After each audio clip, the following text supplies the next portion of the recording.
চলুন আজ আমরা সূরা আল হাশরের গভীরে ডুব দেই।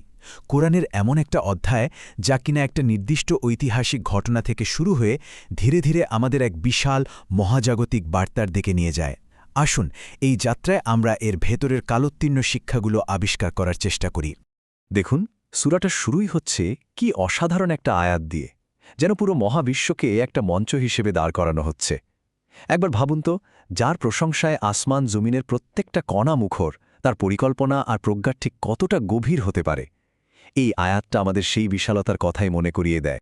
তো এই যে বিশাল একটা মহাজাগতিক চালচিত্র, সেখান থেকে গল্পটা হঠাৎ করেই নেমে আসছে ইতিহাসের একটা নির্দিষ্ট ঘটনায়, আর সেটা হলো বনু নাদির গোত্রের নির্বাসন।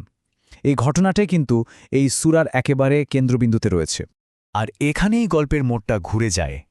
একদিকে মানুষের আত্মবিশ্বাস, হয়তো কিছুটা অহংকারও, আর অন্যদিকে আল্লাহর শক্তির এক অবিশ্বাস্য প্রকাশ। তারা তো ভেবেছিল তাদের বানানো দুর্গগুলোই তাদের বাঁচিয়ে দেবে, কিন্তু আল্লাহর কৌশল এলো এমন এক দিক থেকে যা ছিল তাদের সব হিসাব নিকাশের বাইরে। ফলাফলটা যা হলো তা ছিল এক কথায় অবিশ্বাস্য।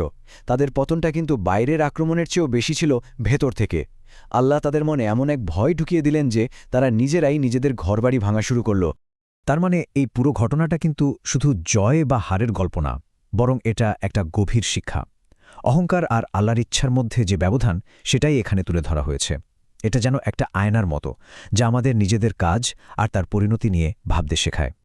তো এই ঐতিহাসিক ঘটনার পর সমাজে কি প্রভাব পড়ল, বিশেষ করে নতুন কিছু সামাজিক আর অর্থনৈতিক নিয়মকানুন কিভাবে প্রতিষ্ঠা পেল, এবার চলুন সেই দিকে নজর দেয়া যাক।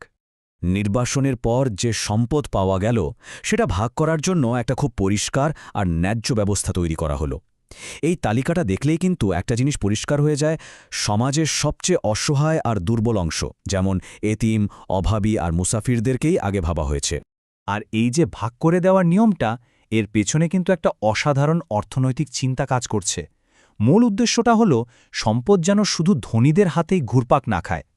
একটা সুস্থ আর ভারসাম্যপূর্ণ সমাজ তৈরির জন্য এই নীতিটা আজও কতটা প্রাসঙ্গিক ভেবে দেখুন।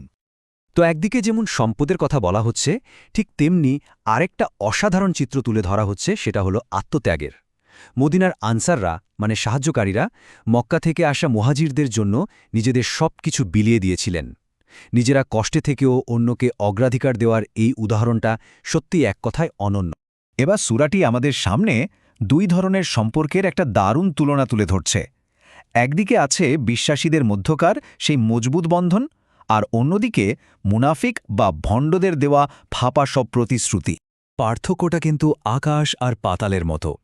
একদিকে আছে সত্যিকারের বিশ্বাস আর ভালোবাসা থেকে জন্ম নেওয়া আত্মত্যাগ, আর অন্যদিকে আছে শুধু কথার কথা, যা বিপদের সময় হাওয়ায় মিলিয়ে যায়।